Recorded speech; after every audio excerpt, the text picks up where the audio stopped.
Everyone, welcome to another episode of Ace Attorney Trials and Tribulations. I'm your host, Kaylee Hiwatari, and today we are going to continue Case 3 and start the first part of the last day of trial. From the beginning, shall we? January 8th, 9:46 a.m., District Court, Defendant Lobby Number 1. Good morning, Mr. Wright, sir. Good morning, Meg. Good morning, Maggie.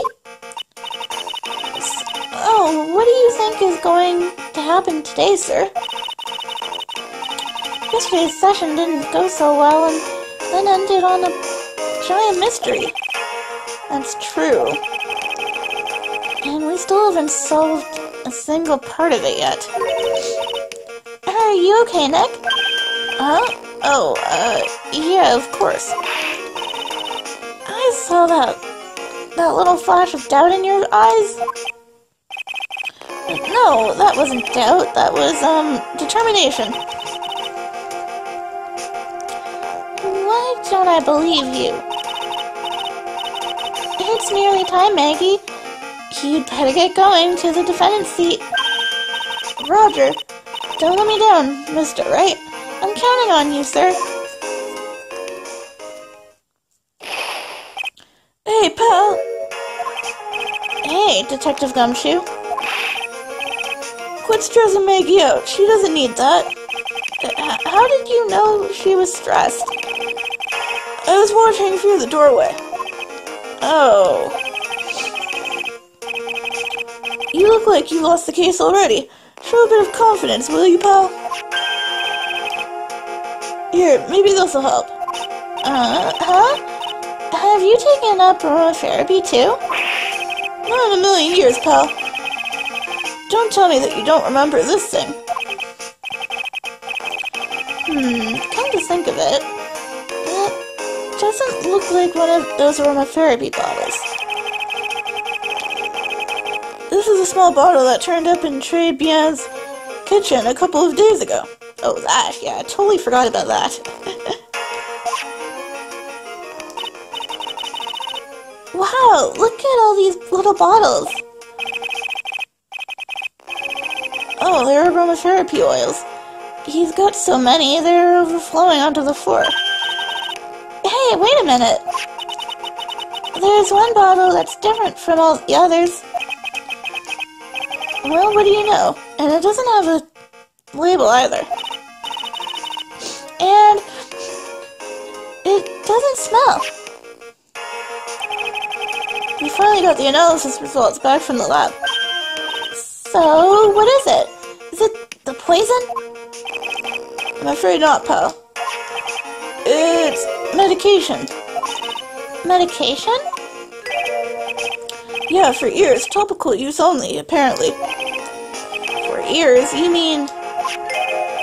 Yeah, it's the medication Glenn Elk was using for his ruptured eardrum. What was Glenn Elk's ear medicine doing in the kitchen?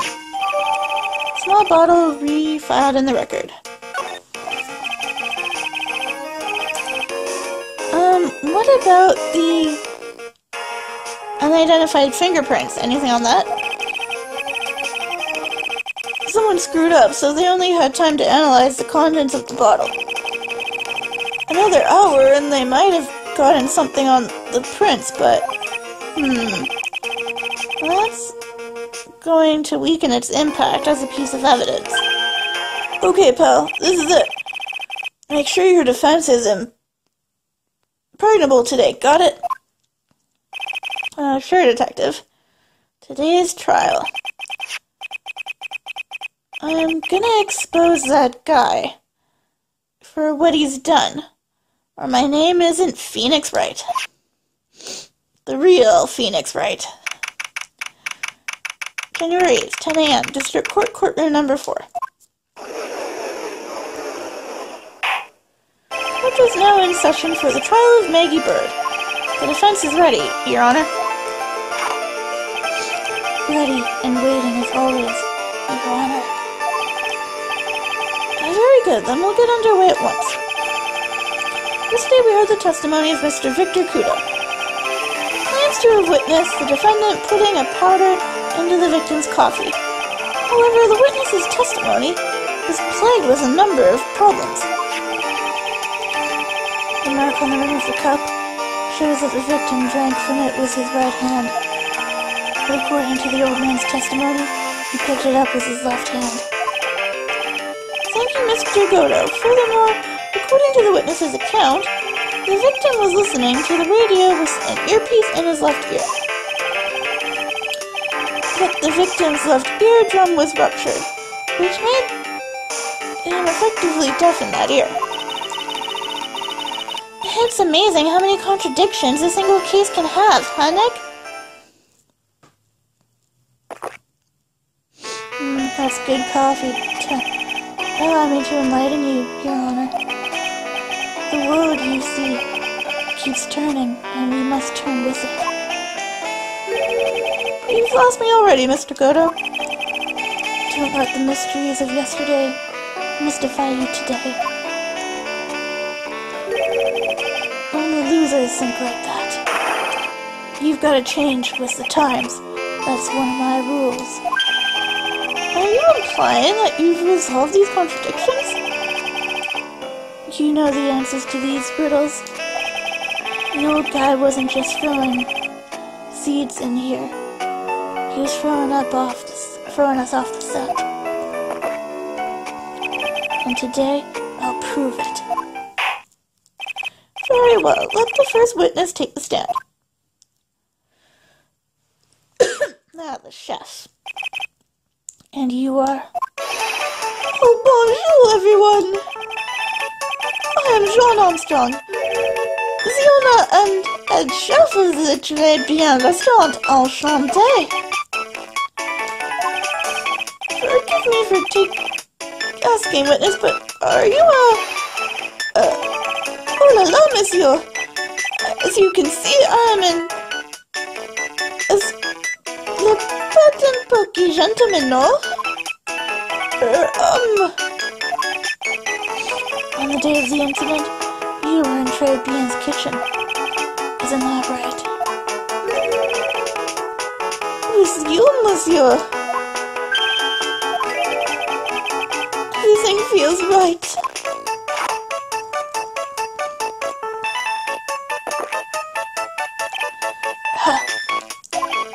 Wow, he's totally unfazed.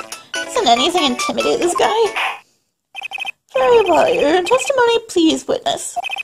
Please tell the court what happened that day at Très Bien. Oui. Volontiers. Sorry if my French is bad and I don't know what exactly the word is. At Très Bien.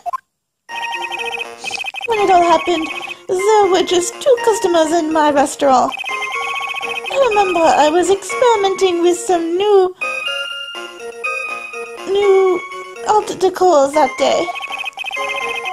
Like having a large meal between the tables, for example. Oui, perhaps that is what the old man was looking at. The cup, the eyepiece, and the glass. It would have been everything in reverse, no?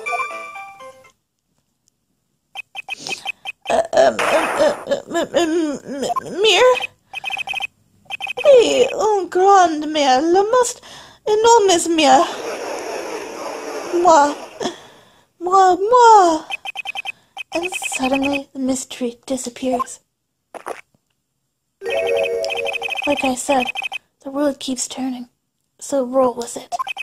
That would explain the coffee cup and the earpiece conundrum. The mirror would have made everything appear back to the front. What the heck? It's way too early in the morning for this to be happening to me. I'm losing already. Now then, Mr. Wright, you may begin your cross-examination. Clearly has to do with the mirror, but I might as well press everything, like I usually do.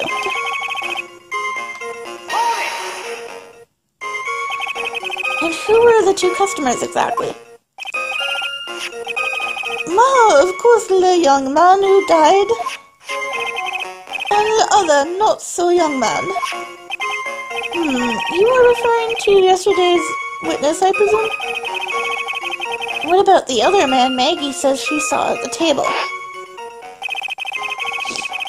Something tells me Mr. Armstrong isn't planning to disclose his existence. We need some hard evidence first before we can bring him up, don't we? I guess we'll just have to try a different approach for the time being. Maybe I'll come back to that statement later. You were experimenting with art decor? How come I never heard about that before today? You are not familiar with the language of interior design, monsieur? Please stay on topic. Now, why don't you tell the court about this before? But I did, just a few moments ago. Excuse me, Mr. Armstrong. Stickle you mentioned. Are you referring to some sort of decoction? No, art decor. It is a style of design, Your Honor. He's talking about interior design, walls, ceilings, carpets, that kind of thing. Ah, yes, of course. That makes sense. I was trying to achieve a more, feminine look for my restaurant. I was planning the most bold remodeling of le decor.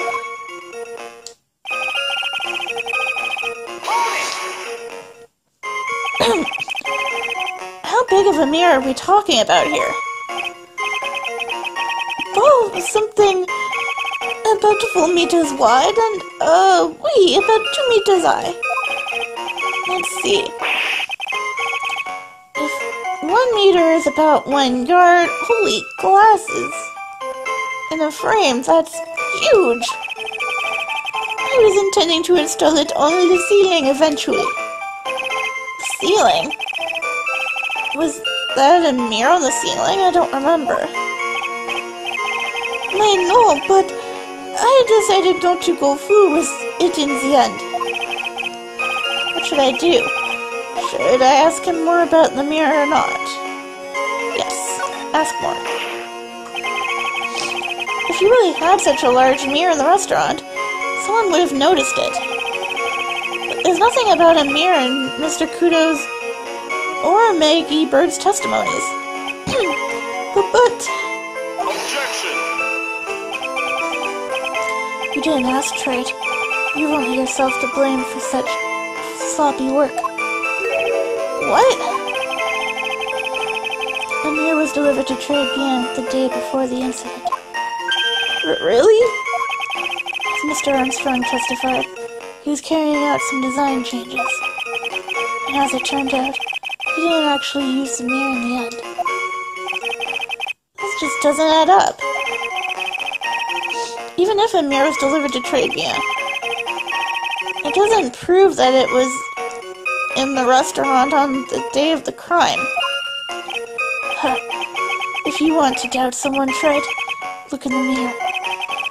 I'm sure the person looking back at you will be dubious enough. So the witness yesterday had been the victim reflected in a mirror. I'd seen the victim reflected in the mirror. Excuse me. Normally I expect people to know the difference between a reflection and a real object. Normally? How does normally come into this? That's lame, trite, even for you. Are you trying to say that if something isn't normal, it isn't possible? Is that it?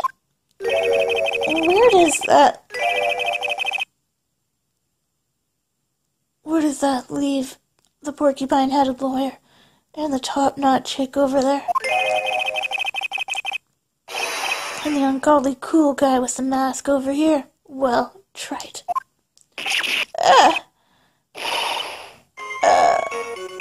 I do not have a top knot. Mr. Godo is correct. The lack of normality is no basis for discounting an argument. Bien logic at work is one all day.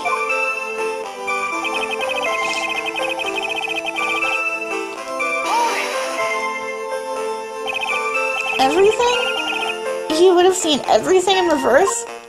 Hey, Nick. We should take a second and think about what old CD said in his testimony. How did he phrase it again? The boy was wearing the earpiece on the same side as a green lens in his specs. No question. You can look it up if I'm wrong. It was his left ear, without a doubt. And then he used the same hand to pick up the cup, his left hand. If he saw everything he described reflected in a mirror, then everything he said he saw on the left was actually on the right, huh? And that clears up all the problems with his testimony, I guess. Or does it? Huh. It's kind of hard to believe everything's the fault of a mirror, but... Do you think old CD saw everything through a reflection? If he did, it would explain all the contradictions in his testimony. But that just makes the situation worse for Maggie. There's gotta be something in that old man's testimony. We've just gotta go dig deeper.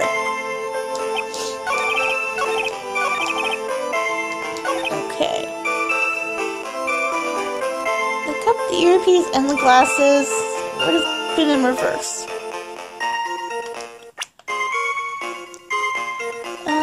What does his testimony even say? When the incident occurred, I broke the vase at my seat. I'm sorry. Okay, I guess that'll come later.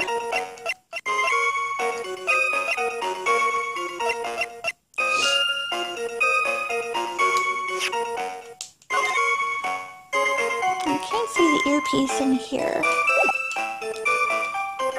But...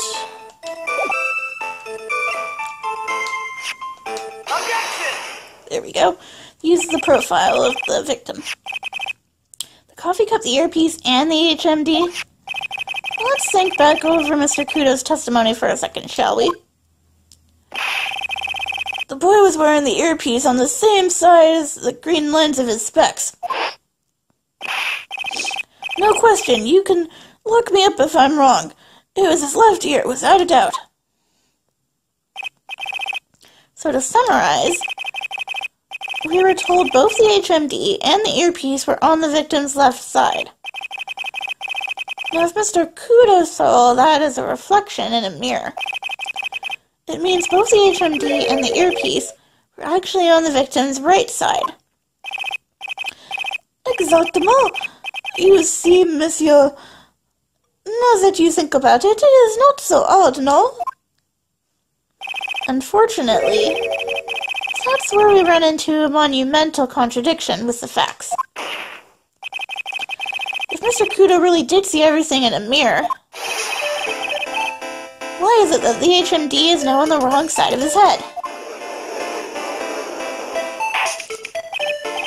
Order, order! Mr. Wright is correct. If the witness generally observed the victim reflected in a mirror, then we would expect the victim's eyepiece to have been over his right eye. Objection! How bitter. Trite. You should have a taste of this bitterness. It'll calm you down in no time. Are we talking about your coffee or something completely different? You don't understand the way the witness thinks. How he thinks? You remember this, I presume? I broke the vase, sorry apology? What? I mean Mr. Kudo's sworn testimony? Exactly. The old man has one very devious habit. Rather than throwing seeds.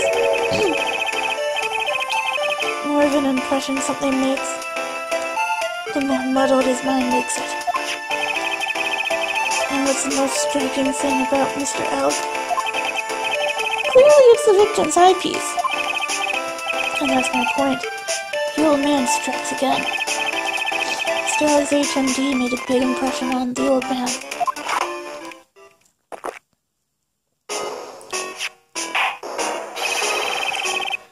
saw the earpiece and those newfangled spectacles he was wearing.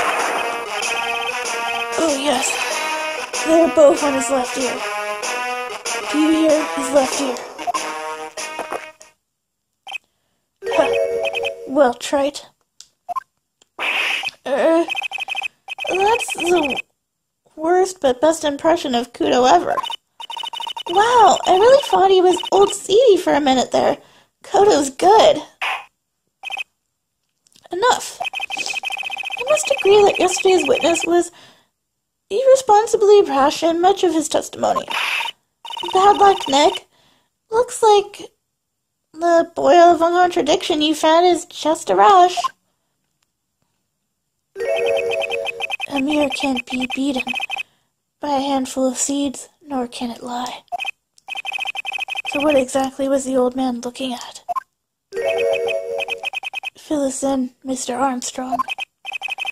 Go on, tell the court. We're all ears. Oui, I can explain. Please, if you will look at the plans of the restaurant. The mirror. Hello, is everyone sitting comfortably?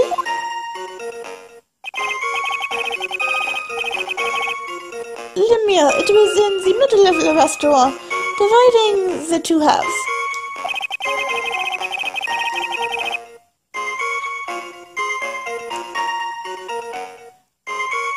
There was only one seat from which you could have seen an image of the victim. That was the seat of the table next to the victims. That was where the old man was sitting.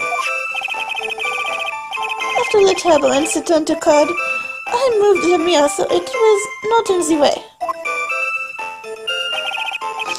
But naturally, I did not touch anything else.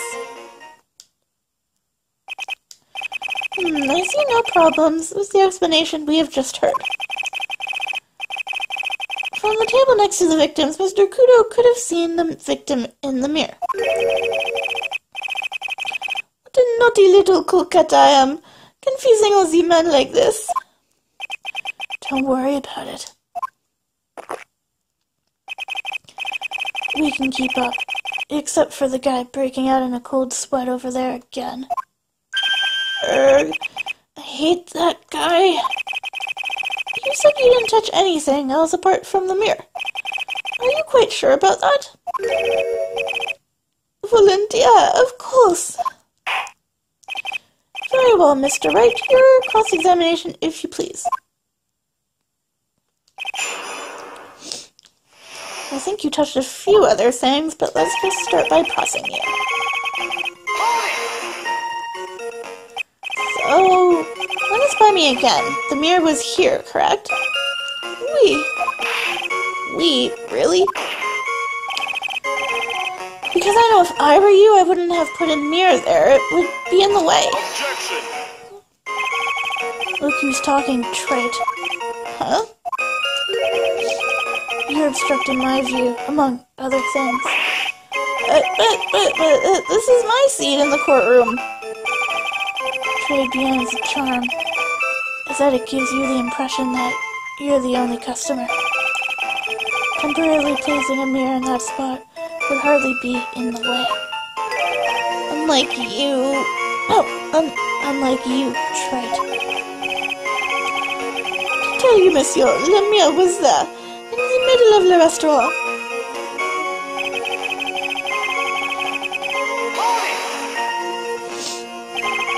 And where would that be? Oh la la, look how you lean towards me. I always attract the younger boys. Maybe I should keep you in suspense a little longer.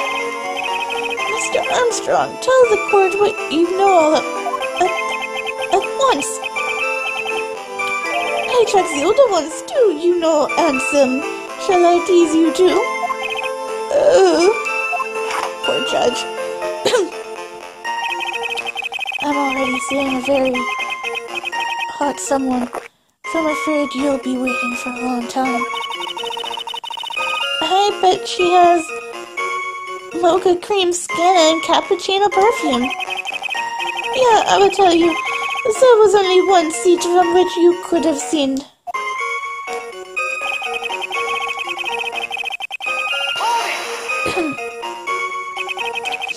So why can you only see the victim from that particular seat? Monsieur, it is obvious, no? If you look at the plans, you will understand. The victim would have been reflected in the mirror like so. If you were sitting at the table next to him, you would see everything, no? So that's the seat old Seedy was sitting in on that day? When the poisoning happened? The old man was sitting at the table, next to the victim. Why does that seem kinda odd?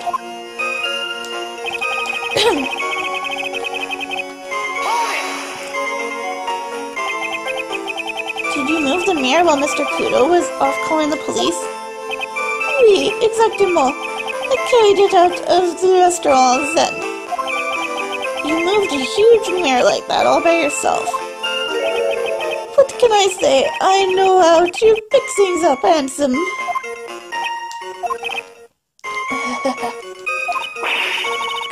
Odo actually laughed at something? Well, given the witness's physique, I suppose it is possible. Did you move anything else from the crime scene, Mr. Armstrong? I look like the obliging type, no?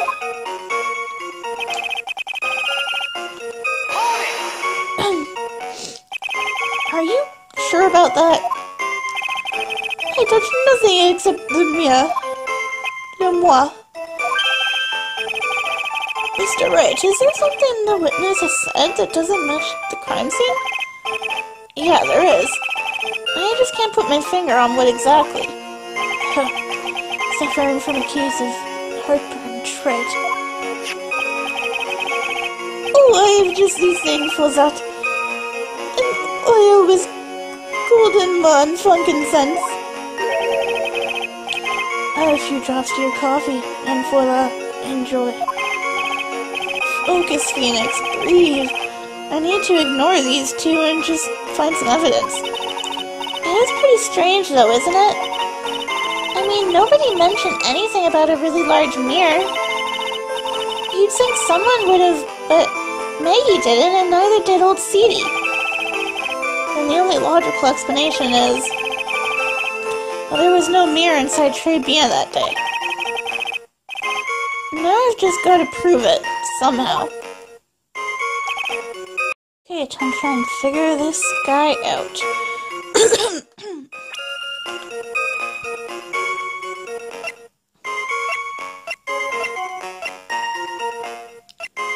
What am I looking for?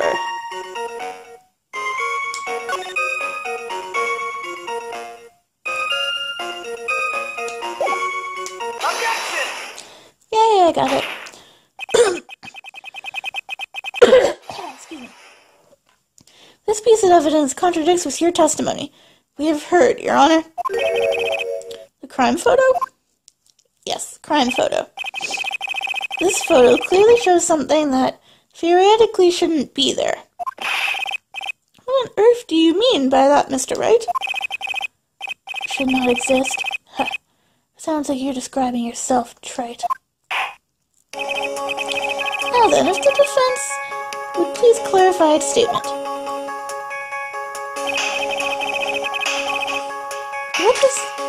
What is the something that should not exist in this photo?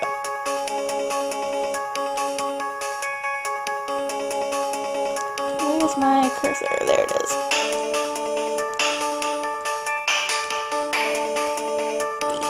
Vase. I think it's pretty obvious that this is what should not be in the picture. The vase? What possible connection does that have with this witness's testimony? Your Honor. I'm telling you that there should have been no vase on this table. Because it very clearly contradicts with this piece of evidence. The apology letter saying testimony thing. There's one thing that was clearly demonstrated by yesterday's testimony. Mr. Kudo broke the vase that was on the table where he was sitting. And yet, as the court can see, there is an unbroken vase on the table next to the victim. Why is that? Because Mr. Kudo was not in fact sitting at the table next to the victim at all. Objection! Don't be an idiot, Trent. That's impossible. That seat's the only one Kudo could have seen the victim's reflection from. Exactly. There's only one conclusion we can draw from this contradiction. There was no mirror in the tray beyond that day. Your testimony, Mr. Armstrong, is an elaborate lie. Objection!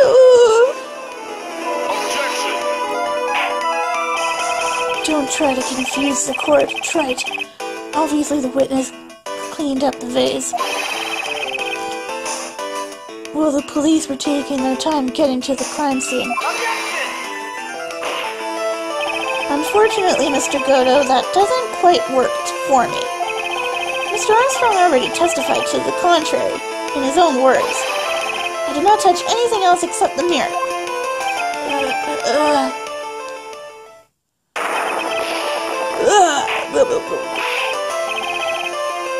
Well, witness, what do you have to say for yourself? I was right. There was no mirror in the restaurant that day. And after this revelation, we return back to the original problem. Why did the victim have an earpiece in an ear in which he couldn't hear? Huh. You only get one shot in life. There's no turning back. If you want to claim that the mirror wasn't there, Trite, then this problem is all yours. How do you explain what the old man saw? If I can answer this, then I'll be that much closer to the truth. I can feel it. Are you going to be okay? Can you really solve this contradiction, Nick? It was more than just this one contradiction, Maya. What do you mean? Remember what Maggie told us. There was another man at the victim's table. And there was a sample CD on the victim's table. It all flies in the face of Mr. Kudo's testimony. And I think I know the reason why. Nothing in this case is adding up. Well, Mr. Wright, let's hear your answer. Yes, Your Honor. The reason behind all the contradictions in Mr. Kudo's testimony is simple. Mr. Kudo made a mistake, the ear doctor made a mistake, or the victim was a phony. Yes, a phony. Not phonies. This case is riddled with contradictions, yet there is one very simple answer that clears them all up. And what is that? The incident Mr. Kudo witnessed and the incident the victim experienced were two completely different events. What? Yes, the victim that Mr. Kudo saw wasn't Mr. Glenn Elg at all. It was an imposter, a phony, pretending to be Mr. Elg. Obviously, unlike the victim, there was nothing wrong with the imposter's left eardrum. That's how he ended up wearing the earpiece in his left ear by mistake.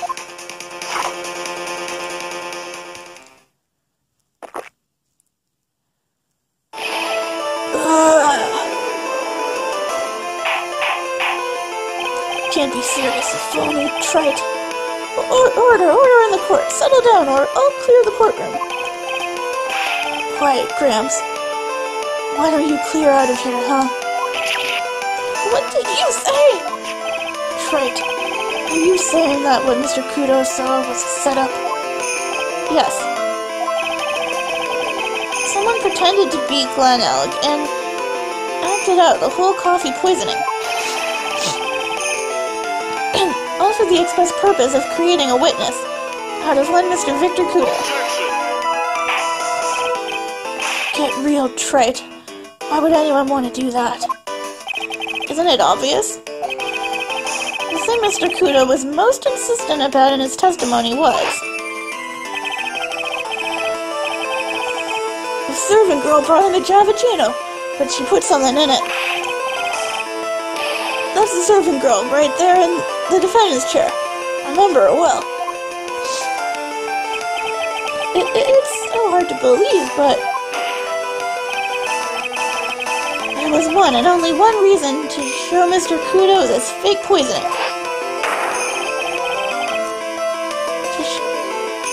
To show Maggie Bird in the act of poisoning the coffee. Objection! Are you insinuating that the waitress in the old man's story was a fake as well? It's true that there were no other customers in the restaurant at the time, but it's also true that the chef was there. He would have noticed what was happening. That's right, well, witness? If your restaurant really was the scene of such theatrics, you would have known about it, correct? Oh la la! This is most difficult for me. No, it's quite simple. All you have to do is testify. You are under oath, after all. Was there in fact a phony in Très Bien that day? The defense demands that Mr. Armstrong tell the whole truth about what happened. The defense's request for additional testimony is accepted. He will accurately explain in detail the events in the restaurant that day.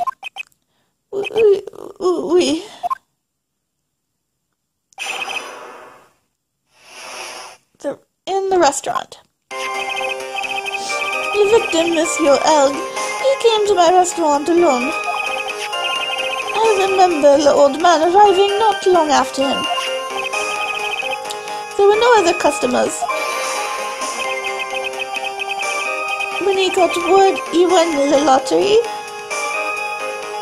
Mom Elg became very excited. It was approximately 5 minutes later that the poisoning incident occurred.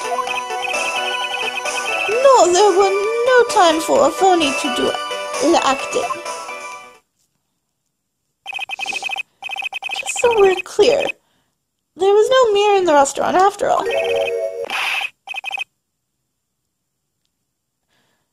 Je vous demande pardon, forgive me, Your Honor. I lied because I wanted this mess to be cleared up quickly. What you have just done is commit perjury, Mr. Armstrong. I will decide how to punish you later. For now, we will hear your cross-examination, Mr. Wright. He took that perjury charge a bit too well. But I'm guessing he'll be in more serious trouble after this cross-examination. Time to press his statements.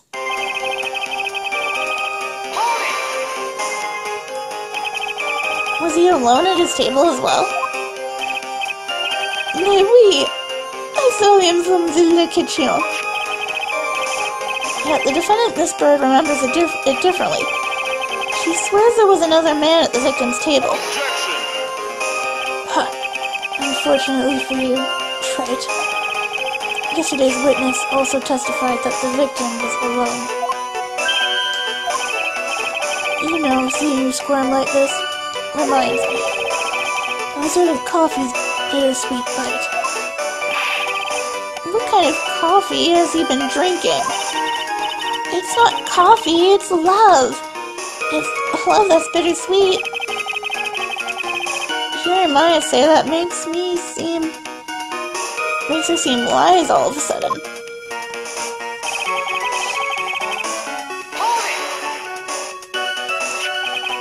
By old man, you mean Victor Kudo, correct?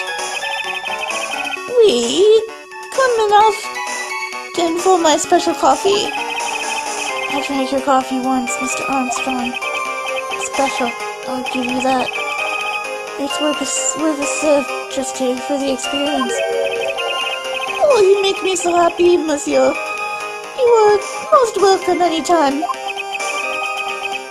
I said it was worth one sip, and nothing more. So, old Mr. Kudo arrived at the restaurant around the same time as the victim. Maybe I should ask about his arrival in more detail. All I need to do is establish that this phony victim really existed. Asking more about the old man is only going to cloud the issue. Oh, I hit the wrong button. Whoops. I think that's enough about coffee. Please continue with your testimony, Mr. Armstrong.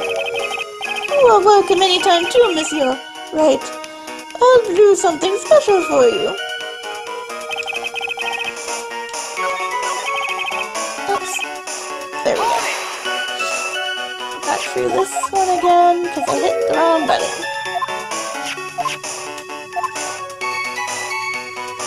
Don't ask anything. How many minutes after? What time was it? What time was it, Mr. Armstrong? I have curiosity about what time was it when Mr. Kudo arrived. Oh no, I cannot remember, monsieur. I believe we were told by a witness yesterday. The crime was reported at 2:25 p.m. by a kind of scary old man, sir. Does that perhaps jog your memory, witness? The incident happened around 20 minutes after he arrived. So the victim must have arrived between 2 p.m. and 2:10 p.m., no? Just after 2, huh? Thank you for your help in jogging my memory, monsieur. You are wonderful. I can sit here all the time and do nothing now, can I? The time of day will be added to the witness's testimony. Oui, monsieur, judge. Everything I do it for you. Merci bien, that's French, isn't it? I'm glad at least one person is in a good mood. He's even humming a song to himself. I remember your old man arrived not long after him, just after 2 p.m.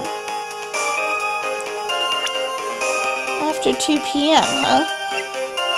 Well, that doesn't mesh with the facts. Experience the most thrilling 10 minutes of your life. Every Monday at 1:30 p.m. I'm afraid I finally got you, Mr. Armstrong. What? What do you mean? At the time in question, the victim was listening to the radio with his earpiece. The show he was listening to was Millionaire Radio. Each week, they announced the winning number of a $500,000 lottery ticket. Oui, that must be the show Mon Elg was listening to. I can't see any problem with this testimony, Mr. Wright. I wonder. You say the victim arrived at your restaurant after 2 p.m., correct? Oui, I am sure of it. I remember perfectly now. I know it was that time because I had just finished serving the lunch menu. Get to the point, Trite, if you have one. That show is broadcast live at 1:30 p.m., and it claims to be the most thrilling 10 minutes of your life. It's on the air at 1:30? Now, supposedly, the victim made some noise when it was announced that he had won. And yet, I don't believe this cry of joy could have occurred after 2 p.m. because the show had already finished more than 30 minutes earlier by that point in time. No! This victim we've been told about has done nothing but the impossible. Listening to the radio with a ruptured eardrum, catching a show that was already over. There's only one conclusion you can draw from these facts. This victim was an imposter, acting out the poisoning 30 minutes after the real murder.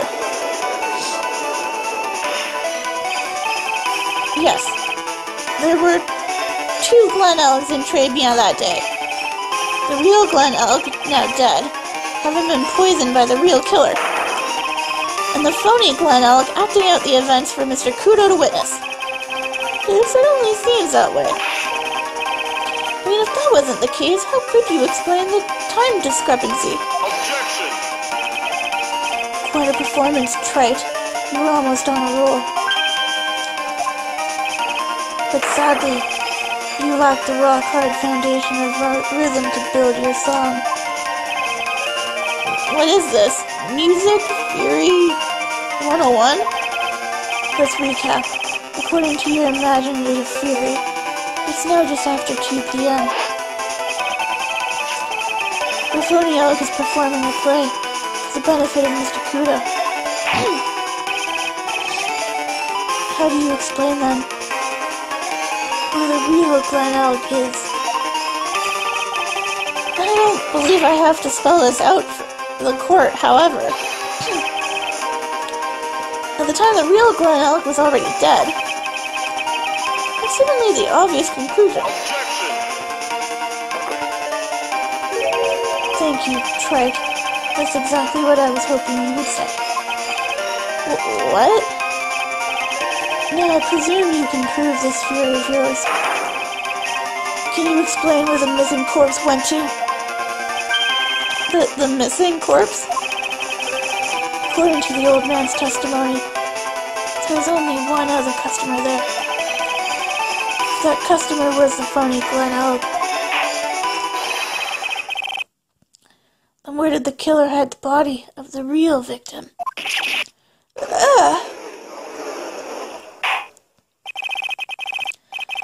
The prosecution has a valid point, Mr. Wright. If your theory is to stand up to examination by the court, you must provide us with proof by answering the prosecution's question. Where did the killer hide the body? Yes, Your Honor. No conjecture, Trite. Let's hear some facts for once. Show the court a piece of evidence that proves where the body was hidden. Evidence? What's with the intense pressure in here all of a sudden?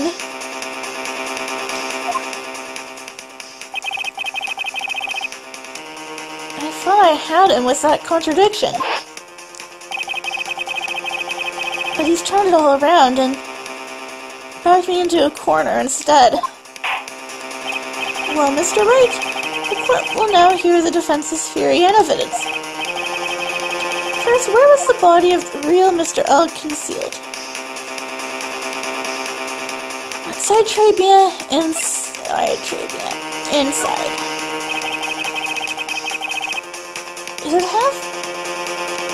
would have been too dangerous to take the body outside. Obviously, the body must have been hidden somewhere inside Très Bien. Interesting. But where could a body have been hidden inside a restaurant? Perhaps you would care to show the court on these plans, Mr. Wright. Yes, Your Honor. The exact location where the body was concealed inside Très Bien is... where's the kitchen? Oh, it's left.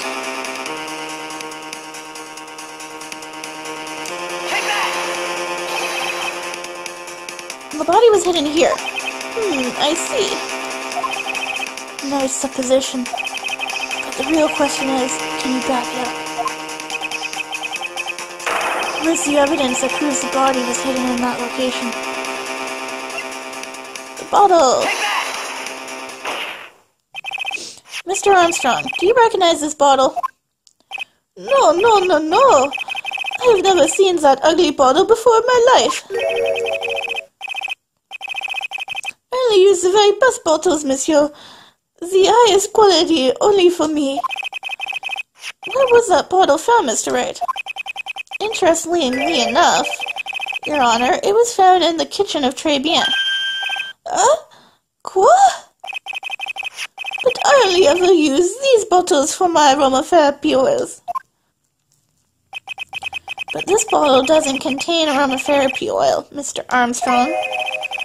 No, it contains a medication. kind of medication? I'm sure everyone remembers, don't they? That Mr. Elk visited a toxicology clinic and was given medication that day? You can't be serious. The defense has the contents of the bottle analyzed, and I have the lab results here. The contents of the bottle match the prescription that was given to Mr. Elk.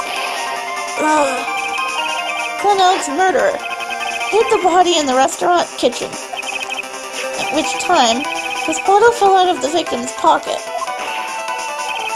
Mr. Armstrong, when the incident occurred, didn't you say you were in the kitchen?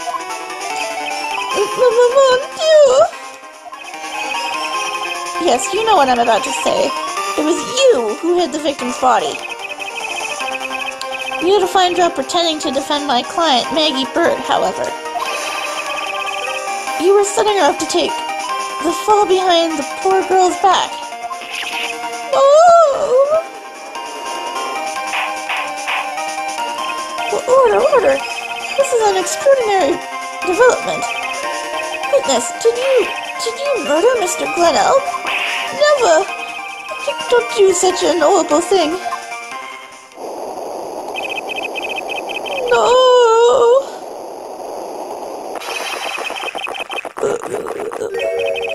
Mr. Goto? Bitterness. Every time I get lied to, I always down a mug of coffee. That's one of my rules. Do you have the slightest idea how many cups you've had by now? Then I'd like to do the same to the person who lied to me. I'd like to take them down with my empty cup. Listen up, chef. How about a brand new flavor in your ear? My age-deficient friend.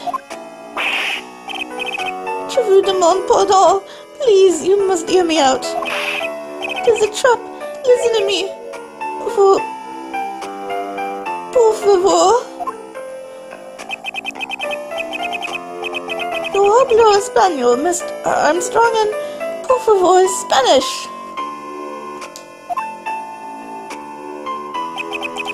I'm only going to ask you once. Did you do it? No, absolutely no.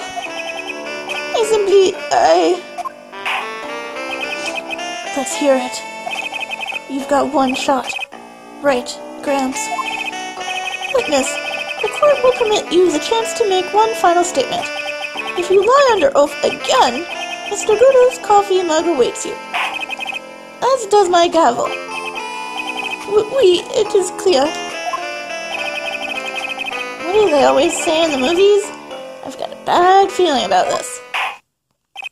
Very well. Begin your final testimony, Mr. Armstrong. The confession. It is true. I hid the body in the kitchen. A man forced me to do it.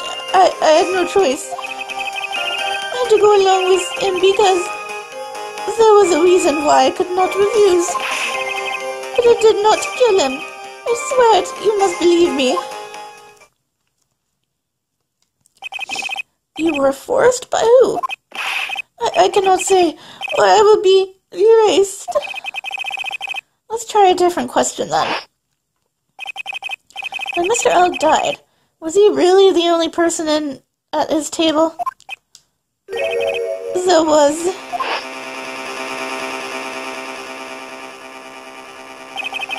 There was another man. I knew it. Maggie was telling the truth. Of course she was, Maya. It's Maggie. You may cross-examine the witness now, Mr. Wright. There's just one more thing I need to do. I gotta break this guy and get him to tell us the name of the real killer. Let's press him. Press him good. Wrong button. Yep. Can you carry the body by yourself? I carried him, and I carried Maggie too. Maggie too? When she saw the victim collapse, she fainted. I could not leave her there.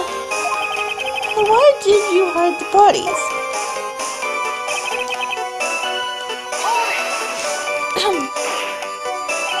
What man? Who was he? No, I cannot say. I fear for my life. He's really scared. You'll just have to put the words in his mouth, Nick. Yeah, you're right. If he won't tell me, I'll tell him. But why would you go along with this man?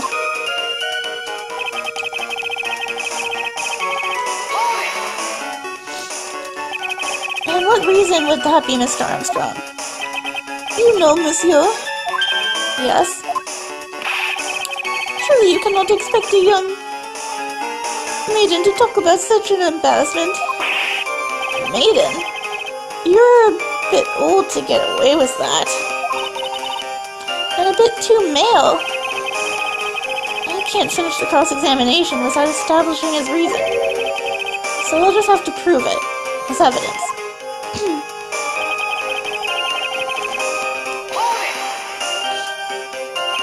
So you were claiming that all you did was hide the bodies, is that correct? Oui, that's right. If we to believe you, Mr. Armstrong, you must tell the court everything. You must make clear the identity of the man who ordered you to do this. He's already confessed this much. He might as well stop dancing around the real issue. Yeah, but he really doesn't want to tell us who the killer is. And sock it to him, Nick.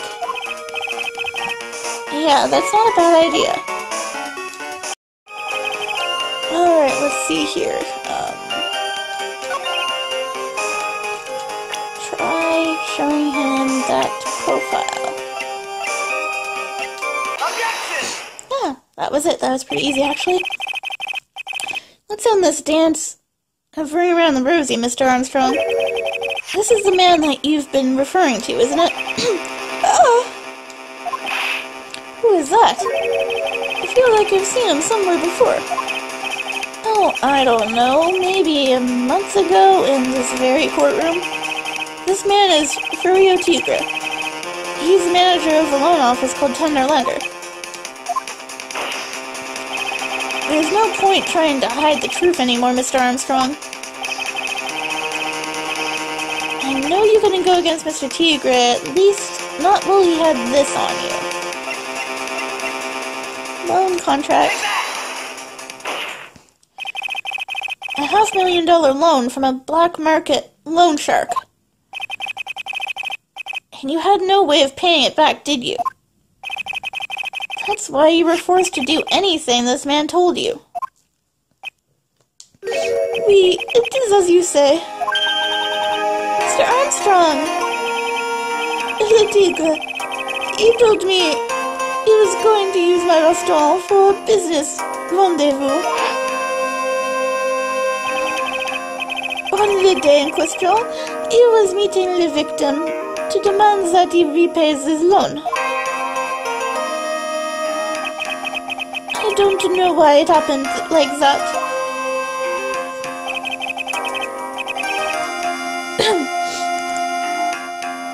I just did what he told me to do. I had no choice. I carried the body and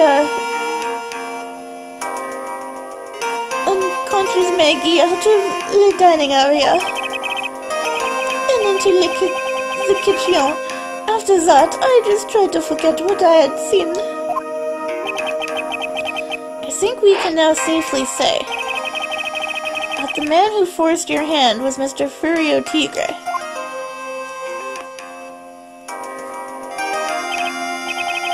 I do have one further question for you, Mr. Armstrong. The poison and the lottery ticket were recovered from the defendant's apron pocket. Was that your doing as well? No, I knew nothing about that. Making it look like it was Maggie who had done it, I was not. It is despicable.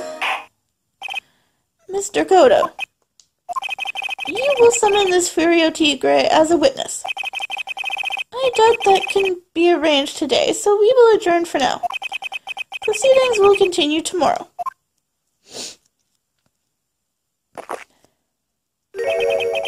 30 minutes.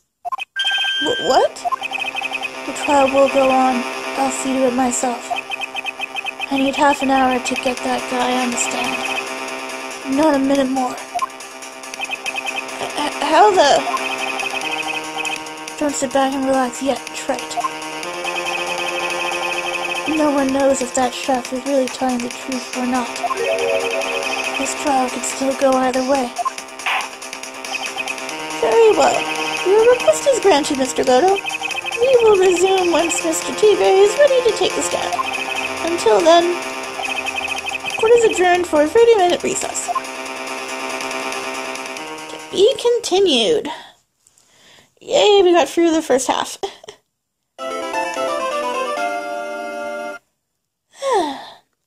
That's all for now. I'm your host, Kaylee Iwatari. Please like, subscribe, comment, let me know what you think, and next time we will finish Case 3. See you then.